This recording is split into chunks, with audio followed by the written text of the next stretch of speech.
তো টেকনিক্যালের যত ধরনের অডিটগুলো হয় ওই টেকনিক্যালের সব অডিটের মধ্যে সবচেয়ে ক্রিটিক্যাল এবং সবচেয়ে রিকোয়ারমেন্ট বেশি হচ্ছে এফসিসিএল। এফসিসিএল যে অডিট, সেই এফসিসিএল অডিটের মূলত মিনিমাম রিকোয়ারমেন্ট গুলো কি কি, সেই রিকোয়ারমেন্ট গুলো সম্পর্কে আমরা জানবো। যে রিকোয়ারমেন্ট আসতেছে 2.7 এর মধ্যে বলতেছে যে কি ইজ লাইটিং এডুকেট কিনা 100 এফসি অথবা অ্যাবাভ। অ্যাবাভের উপর আমাদের থেকে লাইটিং এর ক্যাপাসিটি থাকতে হবে। যেমন আমাদের ইলেকট্রিক্যাল ম্যানেজার আছেন, ইলেকট্রিক্যাল ইঞ্জিনিয়ার আছে, আপনাদের থেকে এই বিষয়টা অবশ্যই এনশিওর করতে হবে এফসিসি এর জন্য। এফসিসি এর প্রথম রিকোয়ারমেন্ট হচ্ছে আমার লাক্স লেভেল, সেটা কাটিং এ হোক, স্টোর থেকে শুরু করে ফিনিশিং। এখানে আমি কোনো ডিফারেন্ট যদি বা স্যাম্পল রুম বলতেছি, নট অনলি স্যাম্পল, এটা হচ্ছে ইচ এন্ড এভরি ইয়ার প্রত্যেকটা স্পেসের মধ্যে আমার স্টোর থেকে ফিনিশিং এর পর্যন্ত যতগুলো আমার ইন্সপেকশন লেভেল আছে, ইন্সপেকশনের মধ্যে 100 অ্যাবাভ থাকতে হবে। এফসিসি এর একটা যে রিকোয়ারমেন্ট আছে ওই রিকোয়ারমেন্ট অনুযায়ী এখন সেটা যদি স্যাম্পল সেকশনে যদি স্যাম্পল চেক পয়েন্ট হয় ওইখানে 100 থাকতে হবে এবং আপনার মিডল পয়েন্ট যেটা মিডল পয়েন্টের মধ্যে আপনার 100 থাকতে হবে। তো হচ্ছে যে কি মনে করো আমরা লাস্ট লেভেল গুলো নিব, লাস্ট লেভেল গুলো তিনভাবে নিতে হয়, তিনটা স্যাম্পল নিয়ে তিনটা স্যাম্পলের এভারেজে কিন্তু তোমরা হিসাবটা করবে। এখানে কথাটা বলছি আমরা এগুলো একটু স্কিপ করে যাচ্ছি। আরো কিছু রিকোয়ারমেন্ট হচ্ছে কি এখানে কোনো অ্যাসাইন আছে কিনা, স্যাম্পল বলে QC to inspected the sample, এখানে কোনো স্যাম্পল কিউসি আছে কিনা ইন্সপেক্ট করার জন্য স্যাম্পল, এবং কোনো স্যাম্পল চেকলিস্ট আছে কিনা enclose with sample, sample checklist আছে কিনা, এটা একটা হচ্ছে ম্যান্ডেটরি ওদের একটা রিকোয়ারমেন্ট। কারণ আর ভাই রাসেলটি আছে স্যাম্পল সেকশনে স্যাম্পল বানাচ্ছে, ঠিক আছে, স্যাম্পলের একটা চেকলিস্ট থাকতে হবে কত বছর ওইটা ফাইনাল স্যাম্পল রুমের জন্য আমার অ্যাসাইন কিউসি থাকবে, চেকলিস্ট থাকবে, ট্যাগ থাকবে, ইন্সপেক্ট থাকবে স্যাম্পল, তারপরে measurement report, sample checklist should be enclose on the sample. আচ্ছা এরপর হচ্ছে যে ওয়্যার হাউস, এগুলো খুবই কমন, এগুলো সবসময় প্রত্যেকটা অডিটের মধ্যে থাকে। যেমন একটা হচ্ছে এগুলো একদম বড় হচ্ছে যে ক্রিটিক্যাল, প্রত্যেকটা ফেব্রিক সুতার ট্রেন্স মানে যাবতীয় অল অ্যাকসেসরিজ স্ট্রিংস এবং ফেব্রিক মেটেরিয়াল যেগুলো আমরা রাখছি এগুলোকে অর্গানাইজ করে রাখতে হবে। কোথায় রাখতে হবে? স্টোরের মধ্যে, ঠিক আছে। স্টোরের সকল ফেব্রিক এবং যে অ্যাকসেসরিজ গুলো রাখতেছি এগুলো ইনডোরে এবং ফ্লোরে রিমেইন কভার করে রাখতে হবে, প্রোটেক্ট করে রাখতে হবে until ready to use and required. তাহলে আমাদের যত মেটেরিয়াল আছে মেটেরিয়ালগুলোকে কিভাবে রাখতে হবে এগুলো সবার কাছে খুব মুখস্থ কথা। র্যাকে রাখতে হবে, প্লাস্টিক প্লেটের উপরে রাখতে হবে, জামালার সাথে লাগায় রাখা যাবে না, তারপরে উঁচু করে রাখা যাবে না, এগুলো হচ্ছে কমন কিছু, ঠিক আছে। ডাইরেক্টলি ভাবে ফ্লোর রাখতে পারবে না, ডিরেক্টলি ওয়ালের সাথে টাচ করে রাখতে পারবে না, সেটা স্টোরে হোক, সেটা সুইংয়ে হোক, সুইংও আপনারা মেটেরিয়াল রাখতেছেন, ট্রেনিং রুমও মেটেরিয়াল রাখতেছেন, কাটিংও মেটেরিয়াল রাখা হচ্ছে, এমব্রয়ডারি প্রিন্টিং প্রত্যেকটা সেকশনে স্টোর থেকে শুরু করে ফিনিশিং পর্যন্ত যত জায়গায় আমাদের আছে প্রোডাকশন ইউনিট আছে প্রত্যেকটা জায়গায় কিন্তু আমরা মেটেরিয়াল সংরক্ষণ করতেছি এবং মেটেরিয়াল সংরক্ষণ করার এটাই হচ্ছে একমাত্র রুলস। সেটা হচ্ছে আপনি ফ্লোরও রাখতে পারবেন না, হাইট উঁচুও থাকতে পারবে না, আবার দেওয়ালের সাথেও থাকতে পারবে না, ডিরেক্টলি প্লাস্টিক প্লেটের উপরে রাখতে হবে, র্যাকের মধ্যে রাখতে হবে। তো এই রিকোয়ারমেন্টগুলো সব জায়গায় মেনটেন করতে হবে, ঠিক আছে। যে স্পেশালি স্টোর যদি তো স্টোর দেওয়া হলে যেমন আমরা আমি মেটেরিয়াল রাখলাম, মেটেরিয়াল রাখার পর আমাকে বিল কার্ডটা মেনটেন করতে হবে, কারণ কি কি মেটেরিয়াল রাখছি সেটা মনে করেন এখন কাটিং এর মধ্যে ইনপুট ট্র্যাক আছে, তাহলে ইনপুট ট্র্যাকের মধ্যে আমি কি রাখছি বিল কার্ড থাকতে হবে, তারপর এমব্রয়ডারি ইনপুট ট্র্যাক আছে, সুইং এর মধ্যে ইনপুট ট্র্যাক আছে, সব জায়গায় সুইং এর ইনপুট ট্র্যাক কোনটা সাব স্টোর, তাহলে সাব স্টোরের মধ্যে আমার কি কি মেটেরিয়াল আছে ওদের কাছে বিল কার্ড আছে, বিল কার্ড কোনটা ওদের কাছে যে কার্ডটা আছে, বিল কার্ড মানে স্পেশাল একটা কার্ড থাকতে হবে এরকম না, তাহলে আমার ওখানে কি মেটেরিয়ালটা আছে ওটা অ্যাকাউন্টেবিলিটি থাকা যেটা ওটা হচ্ছে বিল কার্ড, ওটা বাইরে এক্সপ্লেইন করতে হবে। যখন হচ্ছে স্টোরের মধ্যে যেগুলো অলরেডি মেইনটেইন করতেছে কোয়ার্টারলি আছে, কারণ গুডস আসার সাথে সাথে আমরা স্টোর করতে পারবো না, নিয়ম হচ্ছে গুডস আসতে আগে কি করতে হবে ইন্সপেকশন করতে হবে, ইন্সপেকশন পাস হলে ওই গুডসটাকে আমি কি করতে পারবো স্টোর করতে পারবো, স্টোর থেকে তারপরে আমি ডেলিভারি দিতে পারবো। অলরেডি এগুলো ইমপ্লিমেন্টেড আছে। আর গুড কনসিউমিং থাকতে হবে, রিসেপ্টেড গুডস কিপ করতে হবে ক্লিয়ারলি মার্কেটিং, যেমন সামনে দেখেন একটা রিসেপ্টেড এরিয়া কোথায় রাখবে ওটা অলরেডি অ্যালোকেটেড করা আছে, ফেব্রিক কোথায় রাখবে রিজেক্টেড এগুলো অ্যালোকেটেড করা আছে, এটা যদি নট অনলি ফেব্রিক সেটা যদি সুইং এর ক্ষেত্রে হয় সুইং এর রিজেক্টেড মেটেরিয়াল কোথায় রাখবে, নন কনফার্মিং যেটা বলতেছে রাইট ক্যাটাগরি, তাহলে ওটা রাখার জন্য আমাদের একটা জোন থাকতে হবে, আমি নন কনফার্মিং কোথায় রাখতেছি, রিপেয়ারেবল গার্মেন্টস কোথায় রাখতেছি, ডার্টি গার্মেন্টস কোথায় রাখতেছি, সেগ্রিগেশন সেটা সব প্রত্যেকটা জায়গায়, সেটা স্যাম্পল সেকশন আপনার এখানে নন কনফার্মিং হচ্ছে, তাহলে আপনার রিজেক্টেড মেটেরিয়াল আপনি কোথায় রাখতেছেন, আপনার রিপেয়ারেবল মেটেরিয়াল আপনি কোথায় রাখতেছেন, সবকিছু আপনার থেকে স্পেসিফিক হতে হবে, ঠিক আছে। ইচ এন্ড এভরি পয়েন্ট সব জায়গার মধ্যে ঠিক সেইভাবে যদি মেইনটেনেন্সের ক্ষেত্রে যদি বলে আপনার কিছু আইডল মেশিন আছে, কিছু রানিং মেশিন আছে, তাহলে আইডল মেশিন রাখার জন্য আইডল মেশিনের রুলস আপনার থেকে মেইনটেইন করতে হবে, আইডল মেশিনে নিডল থাকতে পারবে না, আইডল মেশিন খাবার থাকতে হবে, ঠিক আছে কিনা লজিক। তাহলে এই রুলস গুলো এটাই মেনটেন করতে হবে। এরপর হচ্ছে কি inspection process appropriate for bulk fabric. এটা এস্ট্রোর কথা বলতেছে কি আমাদের যে বাল্ক ফেব্রিক আছে বা যে আমরা অ্যাকসেসরিজ ইয়ার্ন জার্ন নিয়ে আসছি এগুলো ওয়েট করা হচ্ছে কিনা, কালার শেড করা হচ্ছে কিনা, ফাইবার কন্টেন্ট করা সবকিছু ঠিক আছে কিনা, ভেরিফাই হচ্ছে কিনা এবং ইন্সপেক্টর গুলো ঠিক আছে কিনা। তো ডিটেইলস এখানে অনেক কিছু প্রশ্ন রয়েছে, এই অনুযায়ী অলরেডি আমাদের এখানে সবকিছু সেট করা আছে, ওই অনুযায়ী কাজগুলো করতে হবে স্মরণ এবং জানা হবে। আপনাদের থেকে এগুলো ভিডিও করতে হবে যে big inspection area, accessories inspection area এবং সকল অ্যাক্সেসরিজগুলো মেনটেন করা আছে কিনা। তারপরে আপনার যারা শেড চেক করবে ওদের মনুষ্যের টেস্ট থাকতে হবে। যেমন মনে করেন আপনি শেড চেক করতেছেন, তাহলে আপনি আপনার চোখটা পরীক্ষা রাখতে হবে আপনি সবগুলো কালার দেখেন কিনা। কারণ আপনারা জানেন কিনা জায়গা আমরা এখানে কিন্তু যারাই আছি সবাই চোখে দেখতে পাচ্ছি ঠিক আছে, কিন্তু আমরা কিন্তু কালার ব্ল্যাক এক একজন এক একটা কালার দেখি না। খুব কিন্তু কম মানুষ আছে যারা অল কালার দেখতে পায়। তো সেই জন্য আপনার কোন কালার সমস্যা আছে সেটা ফাইন্ড আউট করার জন্য মনশেল হিউ টেস্ট করতে হবে। মনশেল হিউ টেস্টের মাধ্যমে ফাইন্ড আউট করা হবে কোন কালারে আপনার সমস্যা। এফসিকিউ হোক, কোয়ালিটি ইন্সপেক্টর হোক, fabric, store, cutting, printing, embroidery যত জায়গায় শেড ইন্সপেকশন করতেছে সবার থেকে মূলত মনশেল ভিউ টেস্টের ওই পরীক্ষাটা রাখতে হবে। এবং আপনাদেরও যদি টেস্ট করে আগেও আমি কোন একটা ট্রেনিং এর মধ্যে টেস্ট করেছিলাম, ঠিক আছে, কেউ বলতেছে 5 হবে, কেউ বলতেছে 7 হবে, কেউ বলতেছে 8 হবে। কারণ আপনি আপনার দৃষ্টিতে আপনি রাইট, ওনার দৃষ্টিতে উনি রাইট, কারণ উনি তো ওই কালারটা দেখতেছে না। কালারের অনেক সংখ্যা আছে, এগুলো মধ্যে অনেক ডিটেলস, ঠিক আছে।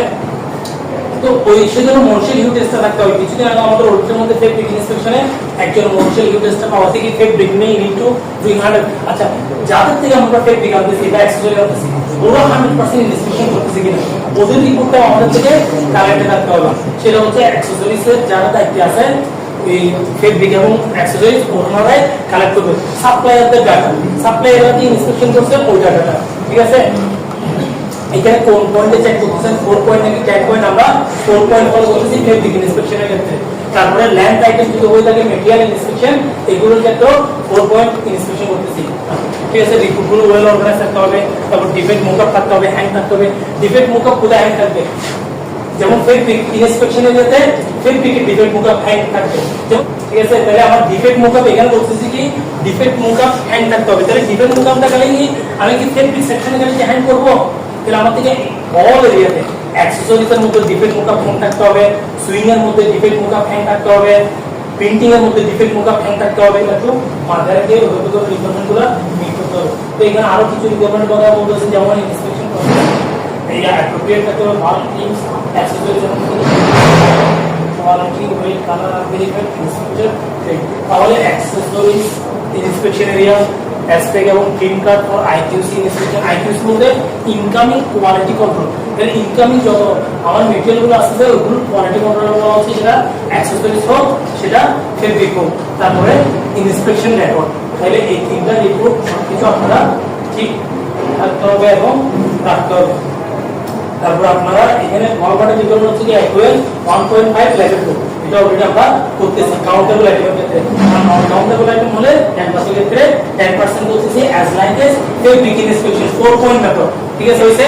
তবে লাইট বক্স আমাদের কিছু লাইট আছে যেমন D65 UV লাইট, তারপর D84। তো যে লাইটগুলো আছে সেই লাইটগুলো আমার থেকে লাক্স লেভেলটা ঠিক থাকতে হবে। আরেকটা কথা আছে, আমার লাইট বক্সে যতগুলো লাইট আছে প্রত্যেকটা লাইটে আমার যে মিনিমাম লাক্স লেভেল রিকভার যতগুলো লাইট বক্স আছে এটা ওরা চেক করবে মাস্ট। এটা কোনো ভুল নাই, এবং কোনো লাইট ফিউজ আছে কিনা, লাইট সবগুলো চলতেছে কিনা, এবং লাইটের একটা ক্যালিব্রেশন আছে কিনা যেটা বলতে বলতেছে এগুলো একটু খেয়াল করিয়ে। যেমন আমরা কোনো একটা যদি শেড দেখি, ঠিক আছে, এটা যদি ফ্ল্যাট অবস্থায় দেখলে একভাবে দেখবো, যদি 45 ডিগ্রি অ্যাঙ্গেলে দেখলে সবচেয়ে ভালো দেখে। মানে মানুষের ক্ষেত্রে অ্যানালাইসিস করে সায়েন্টিফিক অ্যানালাইসিস করে দেখতেছেন যে কোনো জিনিস আমরা 45 ডিগ্রি অ্যাঙ্গেলে কোনো জিনিস যদি আমরা যদি দেখি সেটা সবচেয়ে ভালো দেখবো। সেই জন্য ফেব্রিক ইন্সপেকশনের মেশিনগুলো দেখবেন যে 45 ডিগ্রি অ্যাঙ্গেল। তো কোয়ালিটি চেক টেবিল দেখবেন প্ল্যান্ট ম্যানেজারের যে কোয়ালিটি চেক টেবিল আছে ওটাও কিন্তু 45 ডিগ্রি অ্যাঙ্গেল। ম্যাক্সিমাম টেবিলগুলো কিন্তু 45 ডিগ্রি অ্যাঙ্গেল থাকে, কারণ ভালো করে দেখার জন্য। এটা হচ্ছে সায়েন্টিফিক ব্যাখ্যার কারণে। তো সেই জন্য এখানে 45 ডিগ্রি একটা অ্যাঙ্গেলের একটা বক্স থাকে। তো কাউকে যদি বলে যে কিভাবে শেড চেক করেন দেখার, ওই এটাও একটা অভিজ্ঞতা মাইন্ড ছিল, সে কি করছে ফ্ল্যাট অবস্থায় চেক করছে, তার থেকে চেক করতে হবে এটার উপরে রেখে। ঠিক আছে কিনা শরীর ভাই? তাহলে ওই বিষয়গুলোতে এটা ট্রেনিং দেওয়ার দায়িত্ব কার? ঠিক আছে, আপনাদের থেকে বুঝতে আচ্ছা স্যার একটা কথা মনে হচ্ছে গ্রেস এবার আপনি শেড চেক করতেছেন কোনটা ওকে না, আপনার থেকে যদি মনে করেন আপনার স্যাম্পলও থাকবে, তারপর আপনার বাল্কও থাকবে, স্যাম্পল এই বাল্ক, এখন স্যাম্পল এবং বাল্ক রাখছেন, সাথে আপনি গ্রেস পেপার রাখতে হবে, এটা কি 5-4 আছে নাকি 3-4 আছে নাকি 2-1 আছে, এটা হচ্ছে একটু পারফেক্ট। তাহলে এখানে আবার যতগুলো আমার ইনস্পেকশন এরিয়াতে আছে সব থেকে আমার ওই লাক্স লেভেলটাই 1000 লাক্স লাগবে। যদি এখন ওরা বলতে হচ্ছে যে ডাব্লিউএফপি থাকবে হচ্ছে লেস দেন 1 ডে, এক দিনের নিচে। রিল্যাক্সেশনের জন্য আমাদের প্রসিডিউর আছে, যে এক্সিস্টিং যে প্রসিডিউরগুলো আছে, যে র্যাকগুলো আছে, সেই র্যাকের মধ্যে থেকে রিল্যাক্সেশন করতে হবে। তবে আমাদের রিপোর্ট মেইনটেইন করতে হবে, ট্যাগ মেইনটেইন করতে হবে, প্রপার জায়গায় রাখতে হবে, তারপর রেজিস্টার মেইনটেইন করতে হবে। যেটাই আমাদের এক্সিস্টিং প্রসিডিউর, ওই প্রসিডিউর অনুযায়ী আমরা করব। তবে একদম নিট এন্ড ক্লিন অবস্থায়, কোনো ডাম্পিং করে রাখবো না, একটা রোলের উপর একটা রোল রাখবো না, আর রোলগুলো টাইট অবস্থায় রাখবো না। ক্লিয়ার সবাই? শুধুমাত্র গেলে কিছু ঠিক, যেমন আমরা ইলাস্টিক অনেক সময় সুইং ফ্লোরের মধ্যে আমরা ইলাস্টিক শিলাচ্ছি, এটাও প্রোডাক্ট সেক্টরের একটা পার্ট। তাহলে ইলাস্টিক গুলো যে শিলাচ্ছি আমরা সুইং ফ্লোরে, এটাও কিন্তু রিল্যাক্সেশন করতে হবে সুইং ফ্লোরে করার আগে। ঠিক আছে বস? কতটা বস? তাহলে ওই ইলাস্টিক গুলো রিল্যাক্সেশন এনশিওর করতে হবে, এটাও প্রোডাকশন পিএমরা আছে, এপিএমরা আছে, আপনাদের থেকে এনশিওর করতে হবে যে কি আমাদের থেকে ইস্যুগাল গুলো এগুলো রিল্যাক্সেশন করে তারপরে লাগাচ্ছে। কারণ ওইখানে যে এনসি চলে আসে ওভারঅল কিন্তু তখন ওটা এনসি চলে আসে।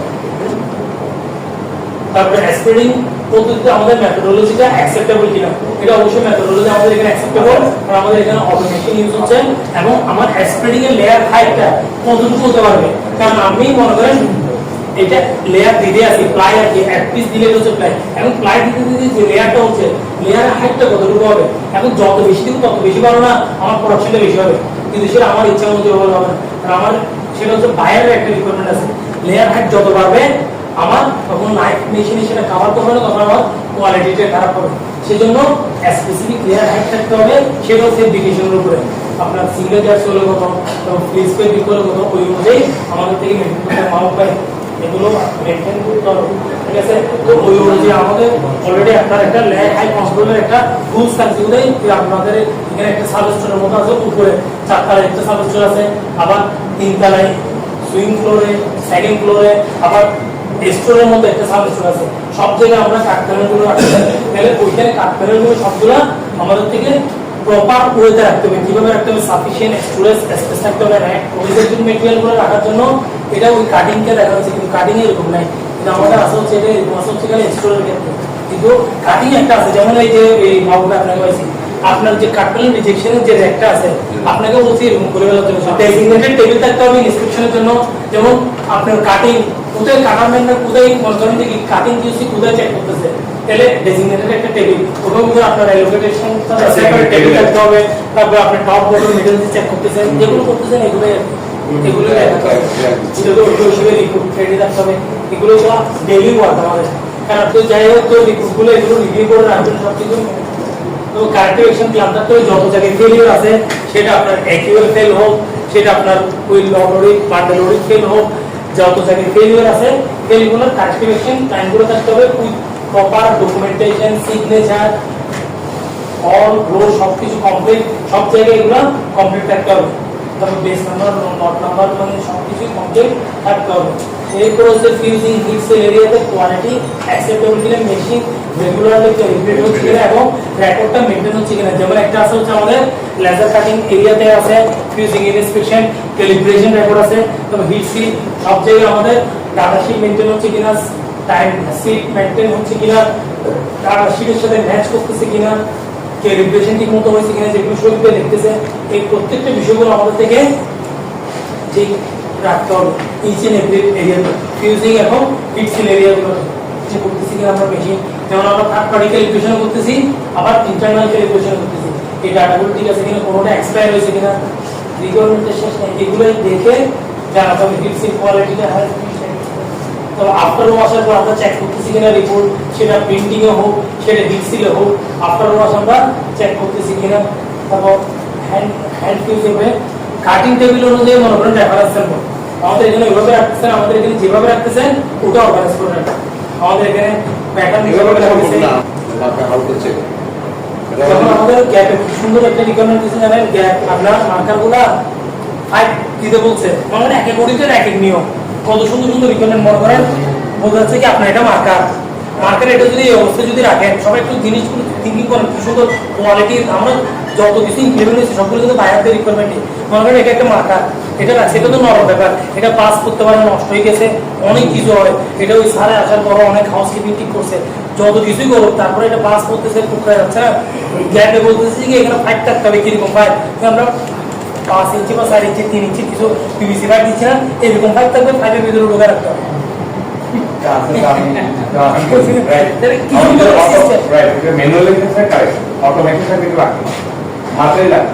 এখন অটোমেটিক আমাদের আসলে সময় ফাইন্ডিং বলতে এগুলো আসলে কোয়ালিটি কন্টিনিউস ইমপ্রুভমেন্ট।